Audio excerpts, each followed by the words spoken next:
परमेश्वरका दैनिक वचनहरू। सम्पूर्ण व्यवस्थापन कार्यभरि सबैभन्दा महत्त्वपूर्ण काम भनेको मानिसलाई शैतानको प्रभावबाट मुक्त गर्नु हो। मुख्य काम भनेको भ्रष्ट मानिसलाई पूर्ण रूपमा विजय गर्नु।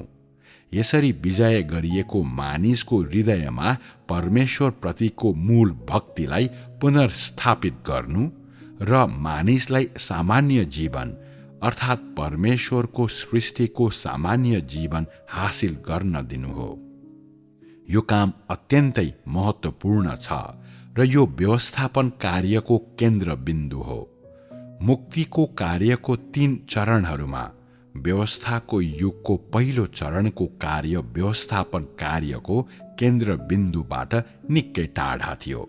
यसमा मुक्तिको कार्यको अलिकति स्वरूप मात्रै थियो र यो मानिसलाई शैतानको अधिकार क्षेत्रबाट मुक्त गर्ने परमेश्वरको कार्यको सुरुवात थिएन।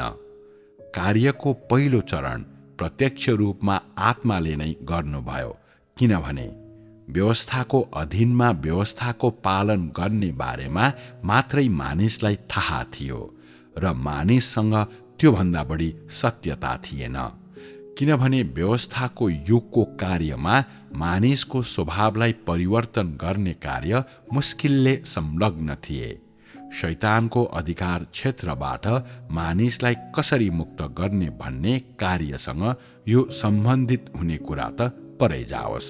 यसरी परमेश्वरका आत्माले कार्यको यो अत्यन्तै सरल चरणलाई पूरा गर्नुभयो, जसले मानिसको भ्रष्ट स्वभावसँग कुनै सम्बन्ध राखेन। कार्यको यो चरणले व्यवस्थापनको केन्द्रबिन्दुसँग त्यति सम्बन्ध राखेन र मानिसको मुक्तिको आधिकारिक कार्यसँग यसको त्यति धेरै परस्पर सम्बन्ध थिएन। त्यसकारण व्यक्तिगत रूपमा आफ्नो काम गर्नको लागि परमेश्वर देह बन्न आवश्यक तुल्याएन। आत्माले गर्नुभएको काम अन्तर्निहित र बुझ्न नसकिनेछ र यो मानिसको लागि गहन रूपमा डरलाग्दो र उसको पहुँचले नभ्याउनेछ। मुक्तिको काम प्रत्यक्ष रूपमा गर्नको लागि आत्मा उपयुक्त हुनुहुन्न र उहाँ मानिसलाई प्रत्यक्ष रूपमा जीवन दिन उपयुक्त हुनुहुन्न।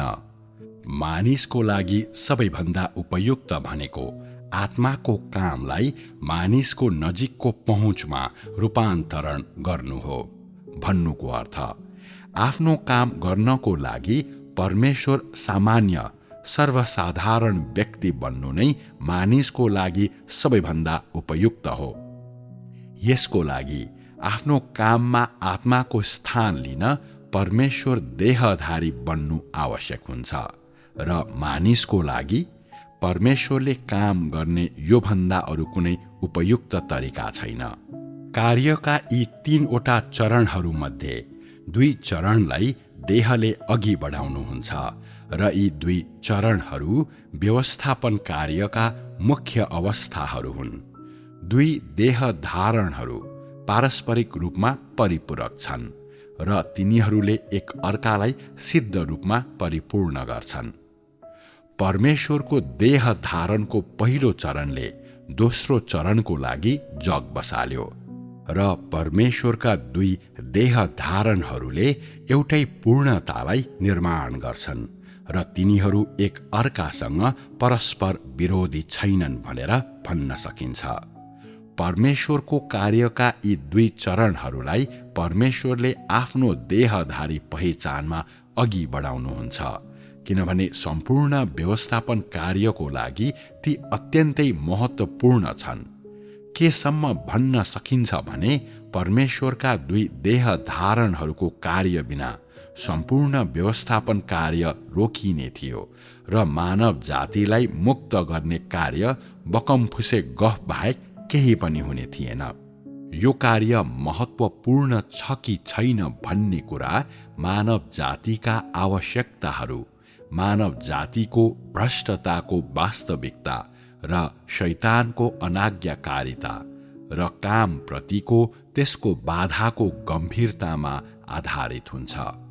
कुनै कामको लागि उपयुक्त व्यक्ति को छ त्यस कुरालाई काम गर्नेले गरेको कामको प्रकृति र कामको महत्त्वको आधारमा पूर्वानुमान गरिन्छ।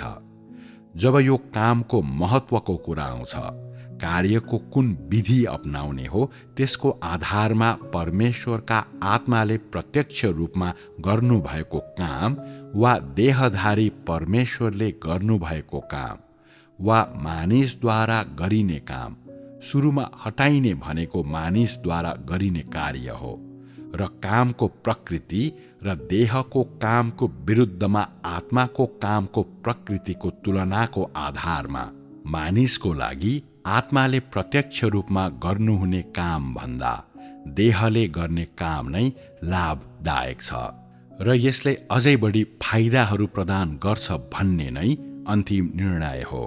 यो काम आत्माद्वारा गर्ने कि देहद्वारा गर्ने भन्ने बारेमा निर्णय गर्ने समयमा परमेश्वरले यही विचार गर्नुभयो। कार्यको हरेक चरणको महत्त्व र आधार छ। ती आधारहीन कल्पनाहरू होइनन्, न त ती मनोमानी ढङ्गले नै गरिन्छन्। तिनमा निश्चित बुद्धि छ। परमेश्वरको सबै कामको पछाडिको सत्यता यस्तै छ। निश्चित रूपमा देहधारी परमेश्वरले मानिसको बीचमा व्यक्तिगत रूपमा काम गरिरहनु भएको बेलामा यति ठूलो काममा परमेश्वरको अझै धेरै योजना छ। त्यसकारण परमेश्वरको बुद्धि र उहाँको अस्तित्वको सम्पूर्णता उहाँको कामको हरेक क्रियाकलाप, सोचाइ र विचारमा प्रतिबिम्बित हुन्छ। यो परमेश्वरको अझै ठोस र व्यवस्थित अस्तित्व हो। यी सानातिना सोचाइ र विचारहरू मानिसले कल्पना गर्न कठिन छ, मानिसले विश्वास गर्न कठिन छ। यसको साथै मानिसले जान्न कठिन छ। मानिसले गर्ने काम आधारभूत सिद्धान्तको आधारमा गरिन्छ, जुन मानिसको लागि अत्यन्तै सन्तोषजनक हुन्छ। तैपनि परमेश्वरको कामको तुलनामा त्यसमा अत्यन्तै धेरै भिन्नता छ।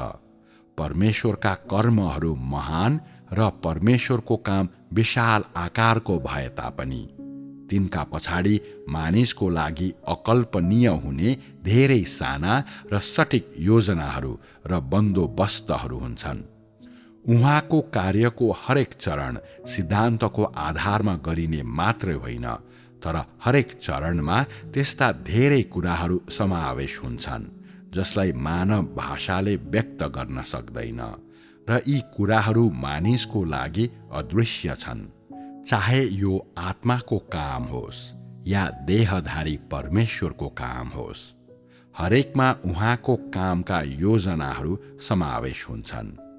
उहाँले आधारहीन रूपमा काम गर्नुहुन्न र उहाँले निरर्थक काम गर्नुहुन्न। जब आत्माले प्रत्यक्ष रूपमा काम गर्नुहुन्छ, यो उहाँको लक्ष्यहरू सहित नै हुन्छ, र जब उहाँ आफ्नो काम गर्नको लागि मानिस बन्नुहुन्छ, यो अझै बढी उहाँको लक्ष्यहरू सहित हुन्छ। अन्यथा उहाँले किन आफ्नो पहिचानलाई सहजै परिवर्तन गर्नुहुन्थ्यो? अन्यथा उहाँ किन सहजै नीच र सताइएको ठानिने व्यक्ति बन्नुहुन्थ्यो?